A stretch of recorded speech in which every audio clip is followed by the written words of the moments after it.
At first, it looked like the Los Angeles Dodgers were aiding and abetting illegal immigrants. But then it turned out they were just lying, and they wanted it to look like they were aiding and abetting illegal immigrants. So Democrats are already celebrating. They're salivating over this helicopter footage, which supposedly shows the LAPD blocking ICE from entering the stadium grounds and escorting them away. And it's not just the online narrative. It's not just the left-wing media narrative. The Dodgers' official social media accounts have weighed in. They published this morning, ICE agents came to Dodger Stadium and requested permission to access the parking lots. They were denied entry to the grounds by the organization. Tonight's game will be played as scheduled. But there is just one problem. That never happened. In fact, even the local ABC News affiliate reports that ICE agents, or should I say federal agents, because it turns out they weren't even ICE agents, were just staging outside of the stadium. They were using the roadway before you even get to the parking lot to stage, coordinate raids at local Home Depots and other areas throughout the city. Take a look at this. Like earlier this morning, dozens of ICE agents gathering with their faces hidden, wearing tactical gear. This was shot around 9 o'clock this morning before the agents headed out to various locations in the area.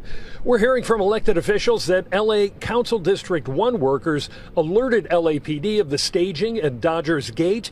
LAPD then notified the Dodgers, and the organization apparently told the ICE agents to leave the property. But there are still a handful of masked federal agents here. Councilmember Ulises Hernandez showed up about 45 minutes ago and is upset that the agents have not left. We've been in communication with the mayor's office, with the Dodgers, with Dodger Security, about seeing if they can get them moved off their private property. Public property is different, but private property, businesses and corporations have the power to say, not on my property. And so we're waiting to see that movement happen here. You haven't heard if the Dodgers have told them to get off? Or? My understanding is that, yes, there have been communications to get them to leave. Now, in the meantime, a few dozen immigration activists have gathered here as well. Gate E at Dodger Stadium garnering a lot of attention. Oh, what's that you say? Gate E? Well, according to the Dodgers' own stadium map, the grounds don't begin until you get to the other side of Gate E, and where the agents were staging, where they were gathering, that is Stadium Way, which apparently is owned and managed by the city of Los Angeles. The Dodgers have nothing to do with that road. Well, DHS has already responded. They wrote, this had nothing to do with the Dodgers. CBP vehicles were in the stadium parking lot very briefly, unrelated to any operation or enforcement. So it's not ICE, but it was the Customs and Border Protection Agency. According to ICE, they also confirmed false, we were never there. And this was also confirmed by a reporter from News Nation who wrote, I just talked with CBP sources with knowledge of what happened today at Dodger Stadium. CBP teams went to Hollywood Home Depot to make apprehensions. They did. They were going to transfer them to transport vans off Sunset Boulevard.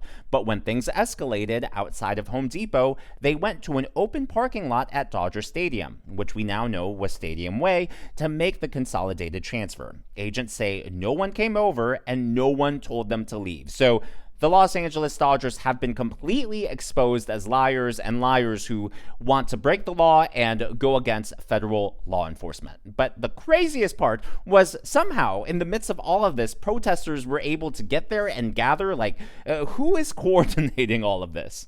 ICE out of LA! ICE out of LA! ICE out of LA! ICE out of LA! ICE out of LA! ICE out of LA! It just makes no sense. I mean, at this point, there's maybe one or two vehicles left there, and it wasn't even ICE, it was CBP. So they clearly are just looking for a moment, and they want to get their anger out in one way or another. In today's video, I would like to acknowledge 303, Panda K, Dennis Nevin, RL 1401, and Karen Necht as the members of today's Governor's Club. These are people who have given super thanks or tips to the channel. Thank you so much, and I am so glad that you enjoy. So as a follow-up to yesterday's video, I want to be very clear. I'm going to spell it out. I am anti-war. I do not want war. I do not want boots on the ground in Iran. I do not want to nation build. I do not want any of those things. However, for whatever reason, people wanted to assume things I never said. They wanted to read in between the lines and to put words into my mouth. Look, on this channel, I never fearmonger. I always approach things first with the facts as I see them, and that's why I try to provide my sources across the board, and then I'll provide my comments commentary and analysis. And quite frankly, what I think is going on with Iran, and particularly with the MAGA movement supposedly fracturing and splitting and this internal civil war of should we strike them and should we not, I think it is a distraction, and I think there is undue, unfounded panic that, for whatever reason, is a social contagion that is gripping the right. And let me make that case for you. Because in 2017, when President Trump was president in his first term, he struck Yemen, according to the Washington Post, in deadly Yemen raid, a lesson for Trump's national security team. Was there any outrage then? Or were people worried, oh no, we're going to be dragged into another Middle East war? What about when President Trump ordered a missile strike in retaliation for Syrian chemical strikes in Syria? This according to the U.S. Department of Defense. Were there any cries? I mean, don't get me wrong, there are going to be some people who are completely isolationist, some people who want zero intervention at all, but was there any panic? Was there any fear? Did people come out of the woodwork and say, oh no, President Trump has doomed his presidency, he's doomed his legacy and America? Because that's what people are saying right now, with President Trump just considering a one-time strike against Iran with Israel. That's not all. According to the New Yorker, President Trump dropped the mother of all bombs on Afghanistan in 2017. And in fact, that bomb was so large that the mushroom cloud was seen from over 20 miles away. That's not all. It keeps going. The Guardian, joint U.S. airstrikes with the UK and France against Syria in response to a chemical attack. And by the way, that was separate from the previous attack against Syria. And of course, how could we forget in 2020, according to the New York Times, when President Trump authorized a U.S. strike, a drone strike, which took out Soleimani. That's just the tip of the iceberg. There were so many more strikes, one-time strikes, I might add, that President Trump authorized. Did he drag us into another war? Were there boots on the ground? Was there an invasion? Was there nation building? Was there ever an Iraq 2.0? President Trump has been so consistent, very clear with what his intentions are, with what his foreign policy vision is. And yet, he's considering something publicly and everyone wants to act as if it's the repeat of 2003. Now, does that mean that I think we should blindly trust and blindly follow President Trump? Nope, never said that at all. I don't think we should blindly trust or follow anyone. And heck, that includes me, my own channel. My favorite saying is trust but verify. Yeah, do your own homework, do your own research, trust but verify. But it makes you wonder, what is the difference this time with Iran versus all those previous strikes? Why all the outrage? I think, number one, the fact when we're talking about nuclear weapons, it gives a lot of people PTSD. They don't want a situation similar to Iraq. So a lot of people, understandably, are very cautious. Unfortunately, I think there's also another side to this. I think that this brings out the anti-Semites. Now, don't get me wrong. I'll be very clear again. Just because you criticize Netanyahu, just because you criticize the government of Israel, that does not make you an anti-Semite.